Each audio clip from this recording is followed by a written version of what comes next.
हाँ जी, तो अब हम समझेंगे section 3 of the Indian contract act, जो कि बात करता है कम्युनिकेशन के बारे में, किसकी, ऑफर की, एक्सेप्टेंस के बारे में, प्रपोजल की, रिवोकेशन के बारे में, या फिर प्रपोजल की कम्युनिकेशन के बारे में। तो जी कम्युनिकेशन तब मान लिया जाएगा जैसे ही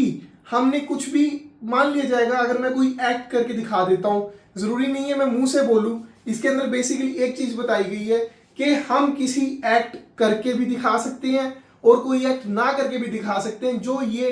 इंटेंट दिखाती हो कि मैं आपको कुछ बताना चाहता हूं। फॉर एग्जाम्पल, मैं एक लड़की को जाके रोज दे देता हूं, मैं उसे ये नहीं कहता आई लव यू, पर मैं वैलेंटाइन वाले दिन जाके उसे रोज दे रहा हूं, तो मैं अपनी इंटेंशन शो कर रहा हूं कि will you be my girlfriend या फिर will you be my Valentine. तो उसने क्या किया जब मैं ये कर रहा हूं, तो वो है जो मैंने हरकत करी, जो मेरी एक्ट है, उससे क्या इंटेंड हो रहा है, has the effect of communication of offer. तो मेरे प्रपोजल का इफेक्ट गया है वहां पे। तो जब भी एक आप कुछ भी करो, communication of offer is deemed to have been made by an act or omission by which he intends to communicate or has the effect of communication. तो इसका मतलब कोई भी आप ऐसी चीज करोगे जिससे सामने वाले को ये पता लग जाए आपकी एक्ट से कि ये मुझे कुछ कहना चाह रहा है, ये मुझे कुछ ऑफर कर रहा है, तो वो भी कम्युनिकेशन में माना जाएगा। इसीलिए अब ये इंटेंशन भी अगर आप दिखा सकते हो, इफेक्ट है जिस चीज की आपकी एक्ट का, जिससे पता लगेगा कि वो